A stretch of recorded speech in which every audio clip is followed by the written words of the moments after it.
تو حضور کی بارگاہ میں جب تمام امت جمع ہو کر جائے گی تو حضور فرمائیں گے انا لہا، آؤ میں اسی لیے ہوں۔ سبحان اللہ، میرے آقا کی شان اتنی بلند و بالا ہے۔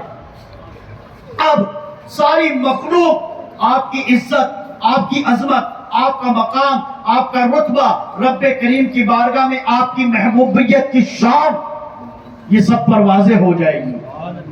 چنانچہ ساری مخلوق اپنے ہو یا پرائے، سب کے سب نبی پاک کی تعریف کریں گے، اور یہی مقام محمود ہے۔ سبحان اللہ۔ روایات میں ہے کہ رب کریم آپ صلی اللہ علیہ وسلم کو عرش اعظم پر بٹھائے گا۔ اس وقت سب اگلے ہو یا پچھلے آپ صلی اللہ علیہ وسلم کی فضیلت اور آپ کی شان جان لیں گے۔ ہر زبان آپ کی تعریف میں مصروف ہوگی۔ سبحان اللہ، سبحان اللہ۔ یہ شفاعت کبریٰ ہے جس کا دروازہ رسول پاک صلی اللہ علیہ وسلم کھلوائیں گے۔ پھر اس کے بعد آپ کے صدقے سے سارے نبی، ولی، غوث، قطب، عبدال، یہاں تک کہ علماء کرام، حفاظ، حاجی وغیرہ بھی شفاعت کریں گے۔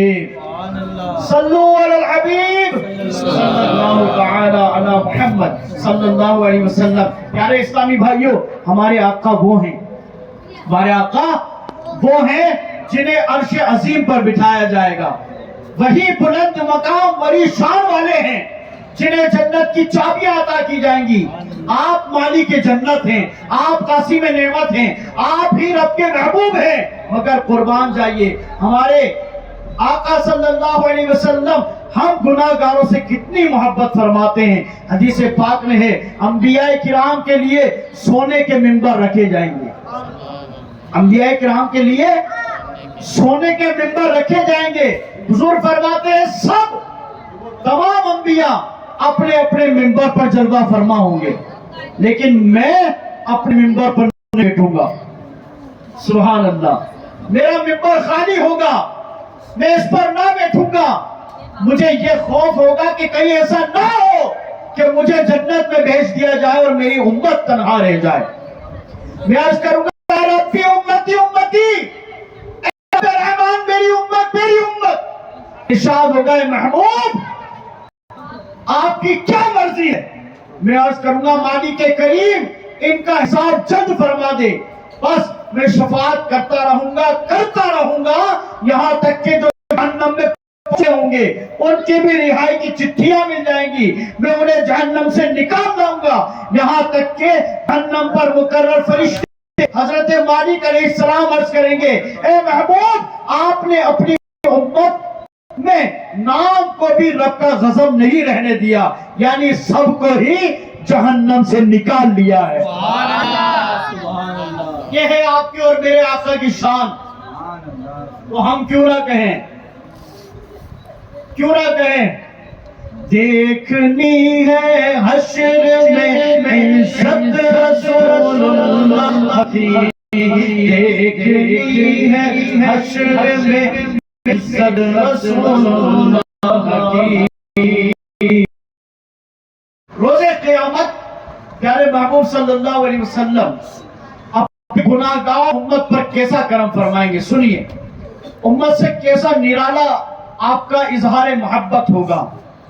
آپ مالک کی جنت ہیں، چاہے تو سب سے پہلے جنت میں تشریف لے جائیں، مگر جنت کا دروازہ آپ ہی کھلوائیں گے۔ اعلیٰ حضرت کہتے ہیں اس کو کوئی نہ کھلوا سکتا، وہ زنجیر ہلاتے یہ ہیں۔ ٹھنڈا ٹھنڈا میٹھا میٹھا پیتے ہم ہیں پلاتے یہ ہیں۔ ہمارے آقا کی شان بہت بلند و بالا ہے، تو آپ صلی اللہ علیہ وسلم ہی جنت کا دروازہ کھلوائیں گے، مگر قربان جائیے ایسی عظیم محبت پر، ہم گناہ گاروں پر ایسی کرم نوازیوں پر قربان جائیے۔ آپ صلی اللہ علیہ وسلم کا کیا نرالا انداز ہوگا۔ مولانا حسن رضا خان لکھتے ہیں کسی کے پاؤں کی بیڑی کاٹتے ہوں گے، کوئی اسیر غم ان کو پکارتا ہوگا، کوئی کہے گا دہائی ہے یا رسول اللہ، تو کوئی تھام کے دامن مچل گیا ہوگا، پکڑ کے ہاتھ کوئی حال دل سنائے گا، تو رو کے قدموں سے کوئی لپٹ گیا ہوگا، کوئی قریب راسو، کوئی لبے کوثر، کوئی سرا ان کو پکارتا ہوگا۔ یہ بے قرار کرے گی سرا غریبوں کی مقدس آنکھوں سے تار اشک کا بدا ہوگا، ہزار جان فدا نرم نرم پاؤں سے پکار سن کے اسیروں کی پتا ہوگا۔ عزیز بچے کو ماں کس طرح تلاش کرے، خدا گواہ یہی حال آپ کا ہوگا۔ سبحان اللہ۔ یہ بات دنیاوی لحاظ سے سمجھانے کی ایک مثال ہے۔ ماں کا بچہ گم ہو جائے اس کا کیا حال ہوتا ہے، کس شوق، کس محبت اور فکر مندی کے ساتھ وہ اپنے بچے کو تلاش کرتی ہے۔ ہمارے آقا صلی اللہ علیہ وسلم قیامت کے دن اس انداز سے اپنے گناہوں کو ڈھونڈ رہے ہوں گے۔ صحابی رسول حضرت انس بن مالک رضی اللہ تعالی عنہ عرض کرتے، یا رسول اللہ روز قیامت بھی شفاعت فرما دیجئے گا۔ سرکار صلی اللہ علیہ وسلم نے فرمایا ہاں کروں گا۔ عرض کیا یا رسول اللہ پھر روز قیامت آپ کو کہاں ڈھونڈوں گا؟